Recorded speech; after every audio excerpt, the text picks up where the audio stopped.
I spent thousands of hours mastering neoclassical shred, piano adaptations, two-hand tapping, you name it. But nothing prepared me for the mechanical nightmare I faced trying to play song number 5 on that list. These are the hardest 5 songs I've ever played in my life. Let's go. Level 1, Far Beyond the Sun by Yngwie Malmsteen.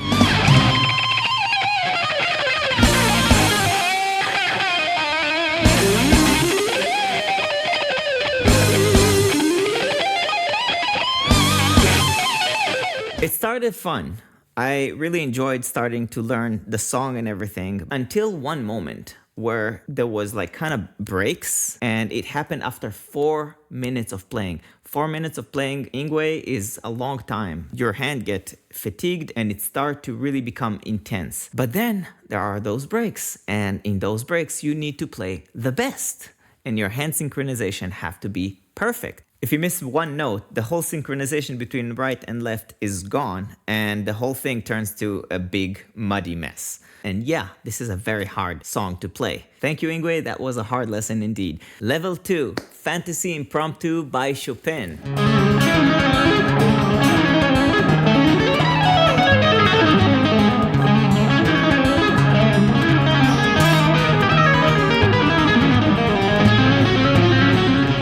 If fast syncing hands is hard, try to take a piano masterpiece and cram it into 6 strings. It is one of the hardest things I've ever done, and I actually learned this arrangement from the one and only Ron Bumblefoot Thal. Ron invited me to one of his masterclasses where he played that thing, kind of nonchalant, just playing Chopin on his electric guitar. It blew my mind. I told him later I have to learn this piece.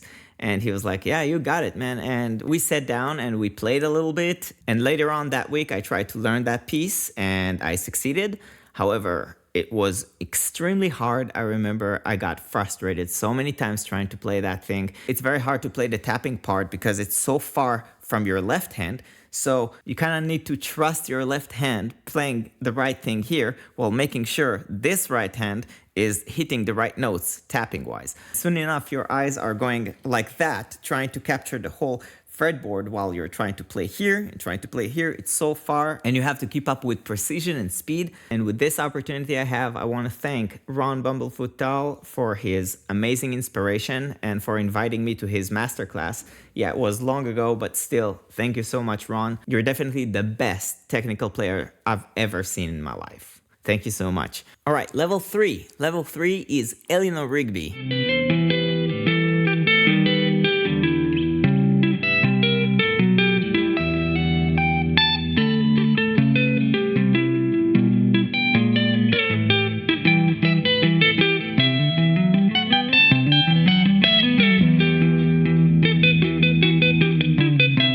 Eleanor Rigby by the Beatles, of course, arranged by Stanley Jordan.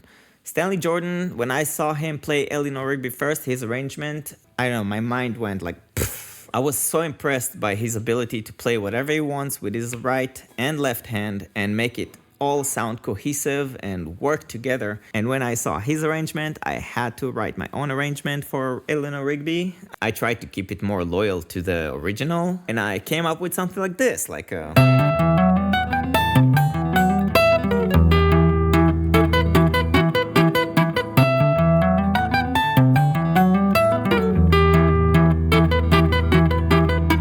I know I used to play it better. That technique really started changing the way I'm thinking about the guitar. I realized I can do much more with notes only with 6 strings, as opposed to just like a solo, which is like one after another. I finally realized that those 2 hands doesn't always need to be in sync with one melody. One hand can play, and the other hand can play.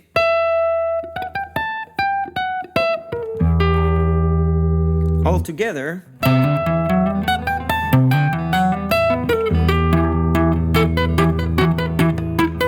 And so on. By the way, I'll put links to all of these songs that I played in the description so you can check them out and see the full video. Level 4 is Sympathy by Shlomo Gronich.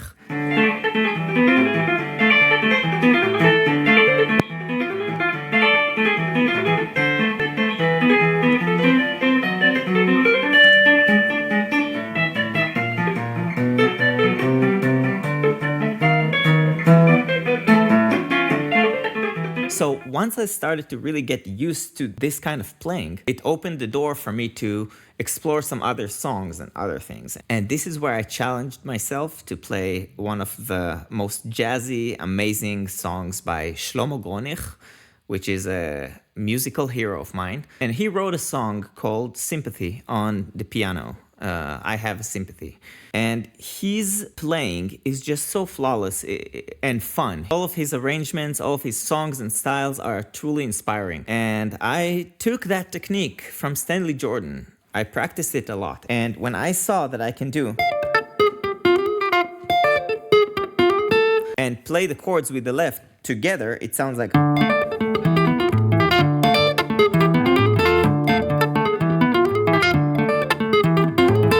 I'm not going to try to play it perfect right now because I have nails and it's very hard to tap with my right hand.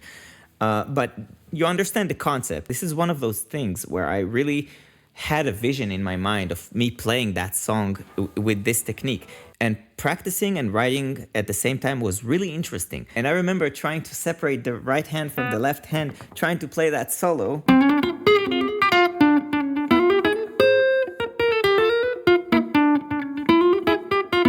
I remember how frustrating it was to try to play that solo with my right hand, which was totally foreign to me, and then on the left hand try to do...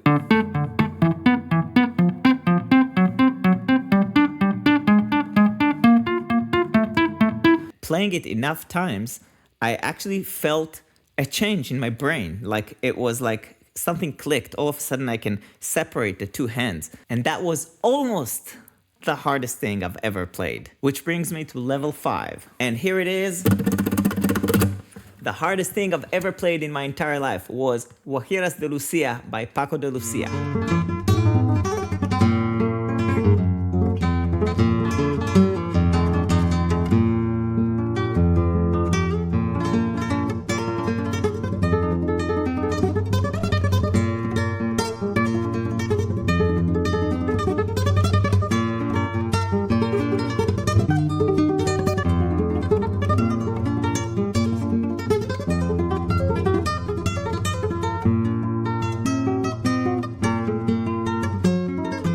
Paco is the number 1 guitar player in my list. He is, for me, the best guitar player I've ever seen in my life. I've seen him in 2 shows, and I could not believe what this guy did with just a classical guitar. You know, I thought I was a good player. I can play whatever I want, 2-hand tapping and everything, but no.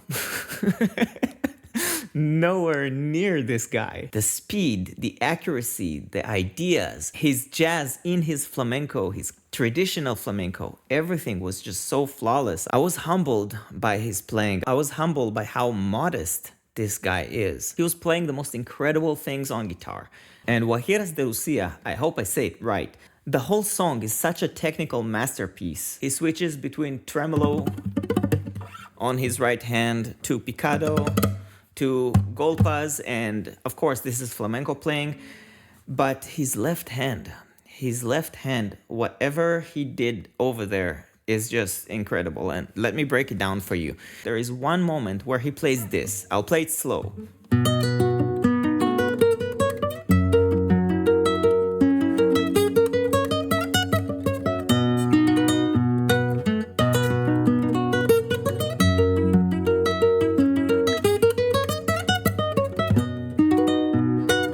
And then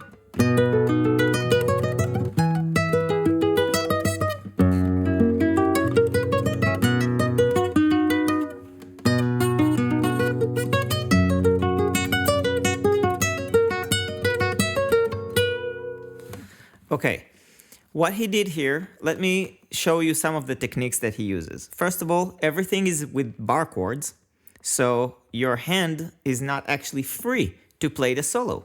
We have a bar chord here, and while he's playing this bar chord, I have a bar chord, running fingers on the left hand, tremolo on the right, that turns into a picado. Tremolo, picado. All right? And by the way, while he's playing this whole thing, he has an open A. In my case, it's a B, but then he switched to this.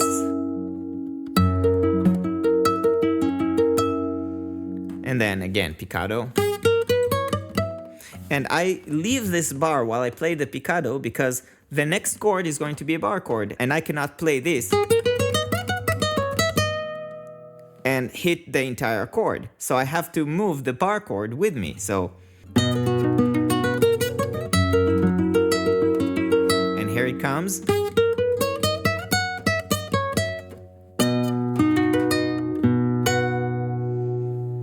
So while I did this bar chord move, I actually lowered my bar finger down so I will have the A back, the open A. Pay close attention.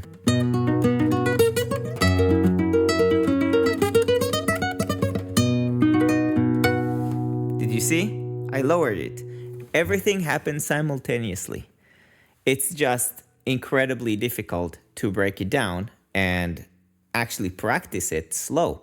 Because even if you play it slow, your bar chord hand starts really feel painful. So even when you play slow, it's very hard. Now he plays that sequence twice. And then he goes here.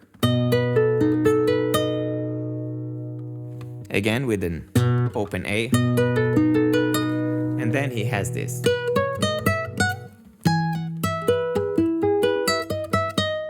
Okay, what is so hard about this? Besides the fact, yes, this is a cutaway, but on the original, he plays it not on a cutaway. He plays it on a regular full-size flamenco guitar. And I think I also played it on a full-size flamenco guitar, but my capo was on 1, which makes it slightly easier. But here, the bar chord is on the 12th. So can you imagine with a full-size flamenco guitar doing that?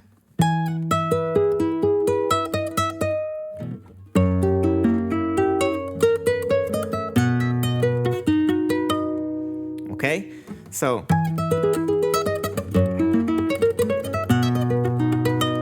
here he also switched between tremolo and picado, and then he plays this again. Now here's the most confusing lick ever.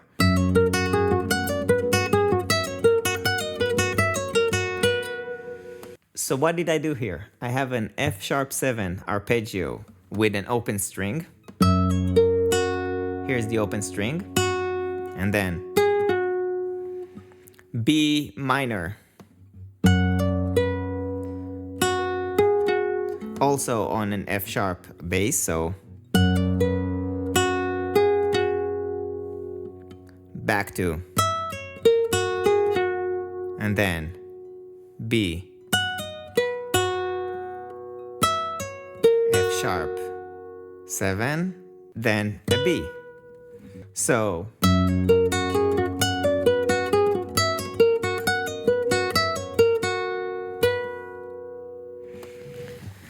and this is the hardest thing I've ever played in my life.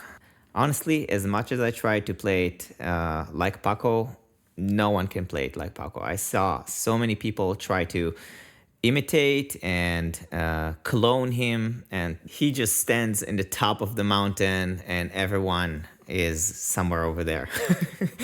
So let's give it a go and see if I can actually play it the way I used to play it. I don't know. I don't think so.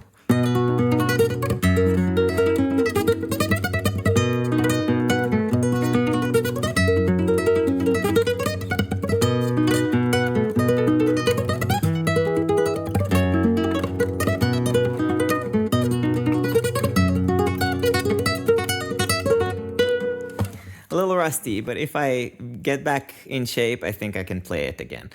Thank you so much for watching this video. Like I said, I'll put links to all of the songs that I played. And also I started to put some affiliated links for the equipment that I'm using. These affiliated links, if you buy from them, I get a fraction from it with no cost to you. And it helps me support this channel. So whoever buys anything, thank you for the support. I really appreciate it. And again, thank you so much for watching. Please hit like and subscribe if you liked it. And we'll see you next week with another cool video. Stay tuned.